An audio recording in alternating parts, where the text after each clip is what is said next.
beautiful and complex gardens of life. These fragile ecosystems house an astonishing array of living creatures.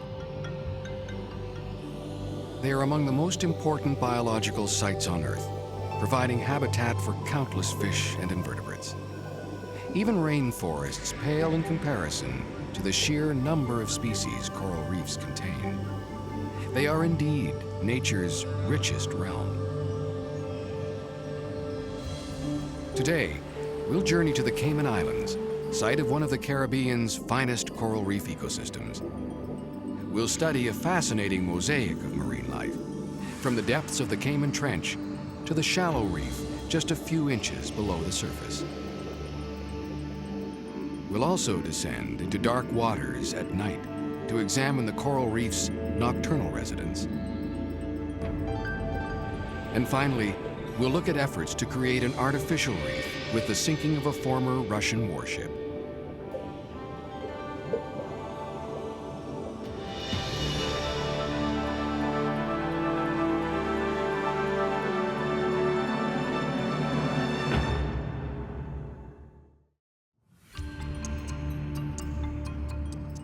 Life began in the sea, and today, warm tropical waters still provide an ideal environment for life on Earth.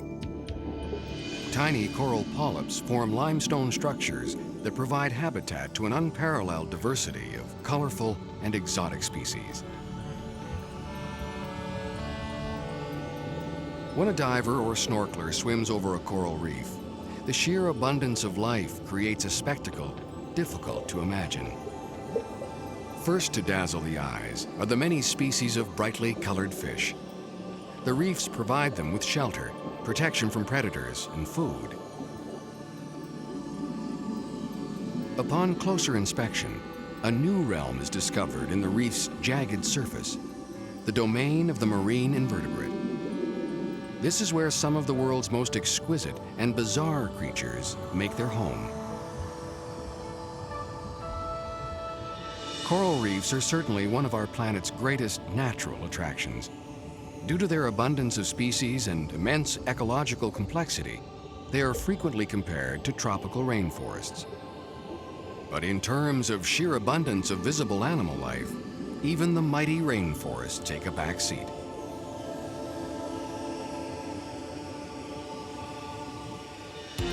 To observe and film a coral reef, we travel to the Western Caribbean and the British colony of the Cayman Islands. Flying over the main island of Grand Cayman, a shallow fringing reef is visible just below the surface. These reefs quickly drop off to unimaginable depths, a vast undersea trough called the Cayman Trench. The islands are the peaks of a submerged mountain range. Vertical walls plummet from only a few feet near shore to almost 5 miles in depth. To study marine life and shipwrecks that lie beyond depths accessible to scuba divers, scientists must rely on small, deep-diving submarines.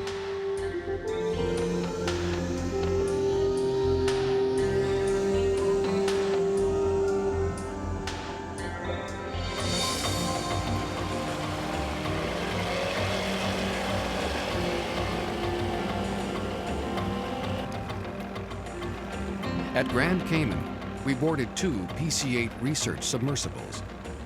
Both are former oil industry vessels, now used to transport passengers into the famed Cayman Trench.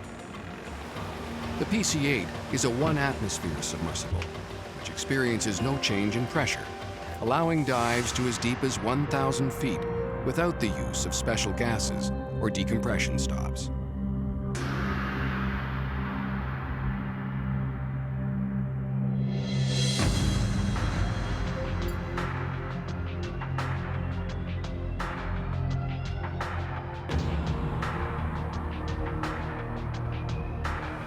Right now we're just maneuvering over to the dive site and get right over the top of the wreck, so when we drop down, when we're in blue water, we know exactly where we're at. Because obviously once I'm in blue water, I don't have any reckoning on any of the landforms. So I want to get pretty much the general area where I want to start the dive before I open my vents.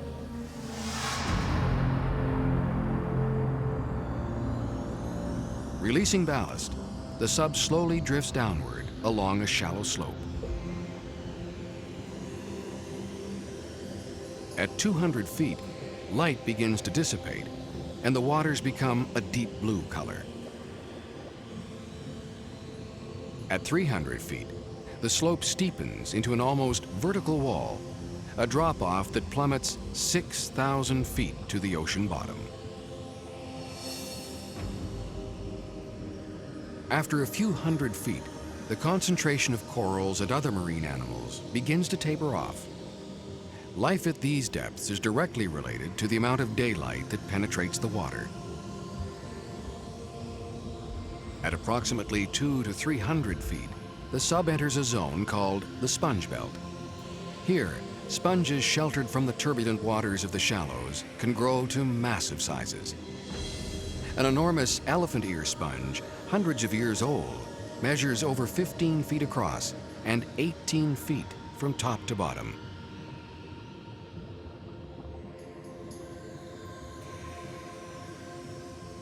A tube sponge stretches out almost 10 feet from the edge of the reef.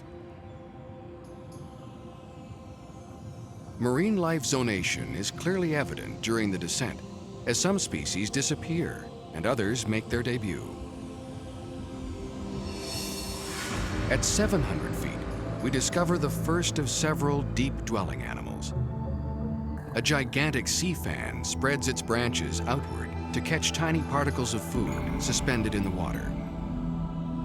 Even though it looks like a plant, the Gorgonian sea fan is actually a colonial animal, made up of thousands of individual polyps. At 1,000 feet, there is little sign of life. But roaming about the bottom, we encounter a few species, including a very rare creature, a stalked crinoid. Long thought to be extinct, fossil remains of these large crinoids have proven to be over 500 million years old. No one had ever seen a live specimen until a Norwegian naturalist snagged one in a net in the late 1800s. Like the sea fan, crinoids are not simple plants, but rather more complex animals that feed on plankton. Standing from 3 to 5 feet tall, they raise a crown of feeding appendages into the light current, supported by an erect stalk.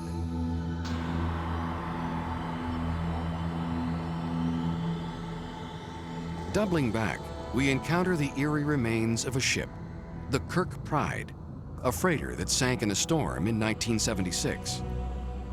Totally intact, it is solidly wedged in place by several pinnacles on a flat shelf at 800 feet. It was not found until a submarine pilot stumbled upon it by accident in 1986.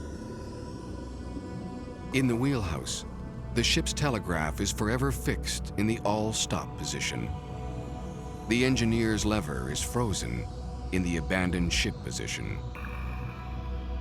In the main cargo hold, a battered car is all that remains of the ship's former cargo. The rest of the cargo spilled out of the hold as the ship crashed and rolled to the bottom. On the top deck, a delicate madrasis coral clings to a ship's line. A very deep-dwelling animal, the madrasis is as fragile as fine porcelain, taking decades to grow only a few inches.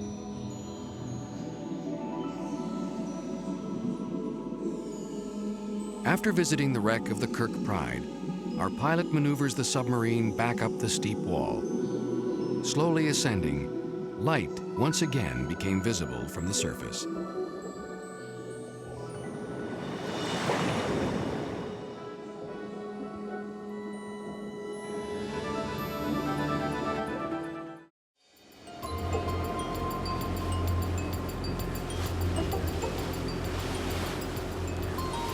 In the Cayman Islands, we joined the live-aboard diving vessel Cayman Aggressor 3. Designed for extended stays at sea, we traveled through the islands over a period of 7 days.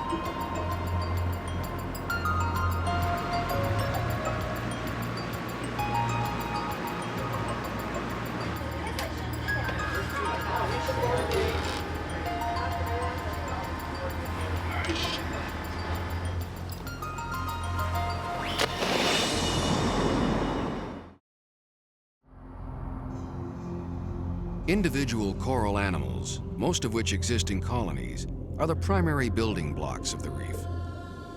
Beautiful living corals that adorn the reef are actually a very small part of the overall structure. They form a thin veneer that overlies a solid limestone foundation. This platform is composed of past coral generations, as well as numerous reef-dwelling animals.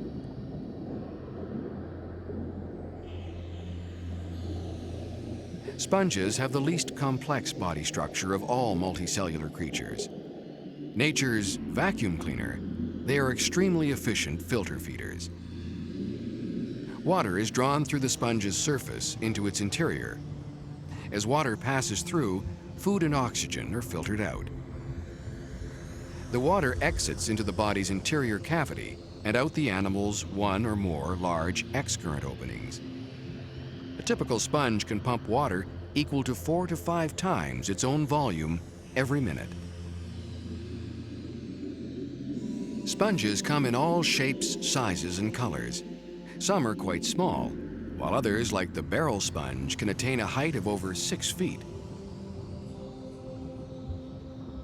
In the jagged recesses of the reef, more complex animals use the coral structures for shelter and food.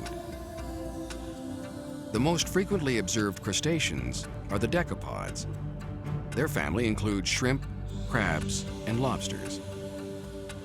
The largest Caribbean species is the channel-clinging crab. Also known as a king or coral crab, this reef resident spends its days hiding under ledges or in caves. Lobsters are another common crustacean found on the reef. They are called decapods because they have 5 pairs of legs.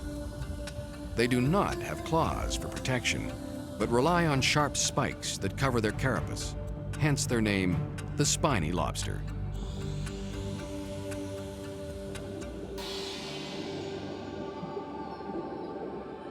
Above the reefs hover an astonishing variety of schooling fish. Some are nocturnal feeders that rest during the day, congregating in large groups for protection. Larger fish, like the grouper, are the kings of the reef. They are the best-known members of the sea bass family.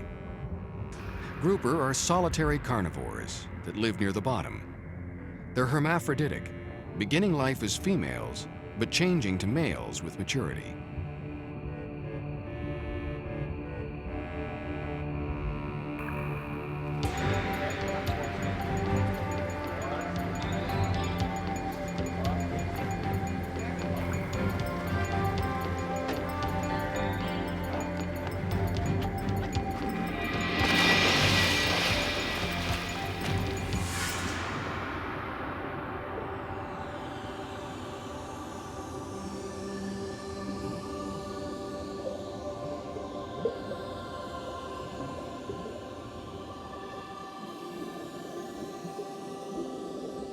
The best time to view a reef is at night.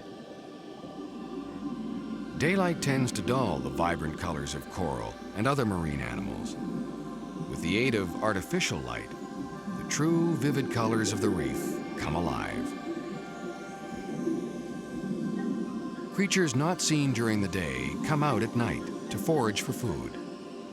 Normally shy, crabs and lobsters scavenge around the reef. The channel crab moves about, feeding on whatever it can find.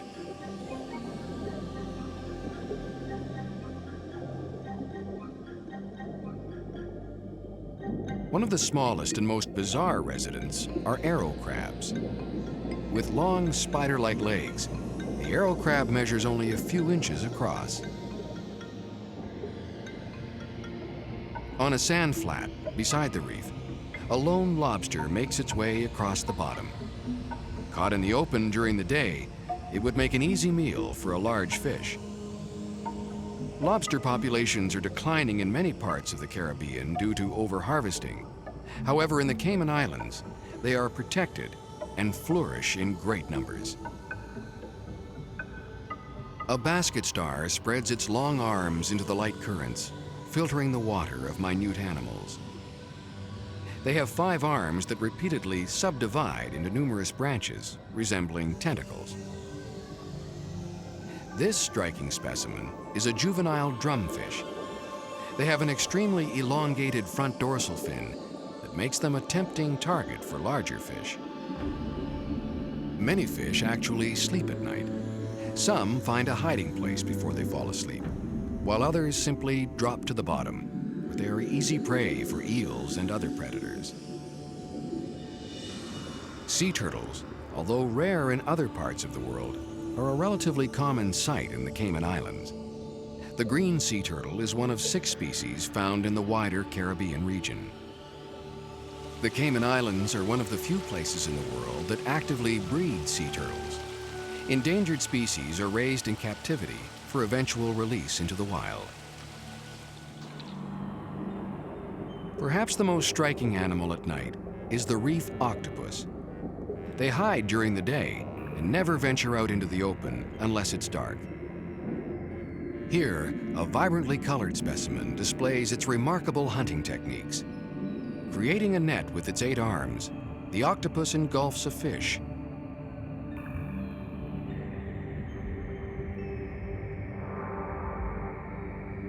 The reef octopus's camouflage abilities are legendary. They can change color swiftly and dramatically, often to blend in with their surroundings. Of all invertebrates, the octopus has the most highly evolved nervous system. It is widely believed that their intelligence is equal to or greater than that of the common house cat.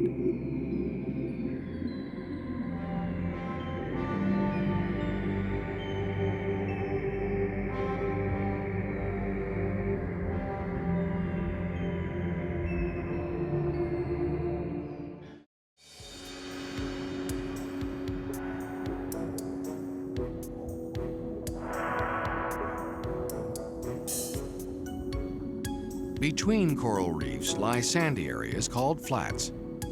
Here, a number of unusual species eke out a living in a harsh, almost desert-like setting. Tiny garden eels sway in the light currents. They continuously move in graceful, wave-like motions to catch plankton. These very shy creatures are difficult to approach and quickly recede into their dens when disturbed. They live in large colonies of hundreds, sometimes thousands of animals. Another burrowing species is the jawfish. They inhabit areas of coral boulders and sand, never venturing very far from the safety of their dens. A goatfish uses a pair of barbels under its mouth to dig in sand and around areas of rubble. Snails are by far the largest class of mollusks, containing more than 35,000 species. A queen conch uses its siphon-like mouth to sort through debris for food. Stingrays frequent sandy areas, often covering themselves with sand to avoid detection. They have a venomous spine at the base of their tail that can immobilize an attacking shark.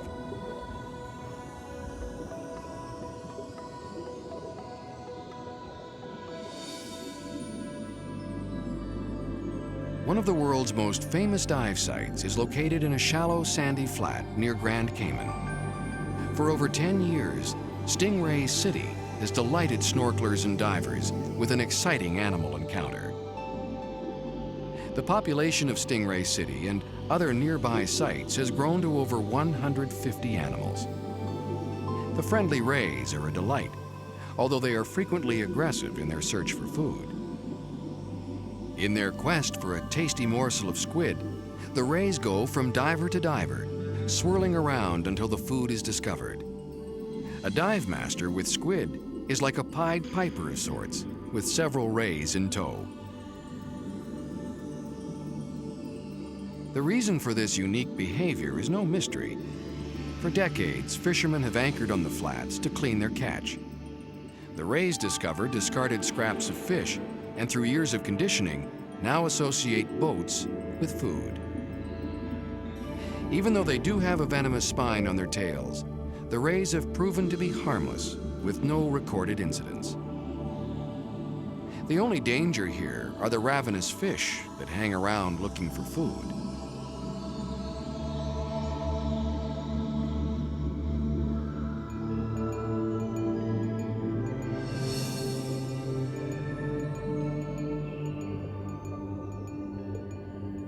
Although the Cayman Islands enjoy a healthy coral reef ecosystem, diving pressure has begun to create problems. Corals and sponges can easily be damaged with a careless kick of a diver's fin. In order to alleviate diving pressure on the island's more popular sites and to increase tourism to the small island of Cayman Brac, the government purchased and sank a former Russian warship as an artificial reef. Artificial reef programs have proven to be a great success in many areas of the world, including southern Florida and Canada's Pacific coast.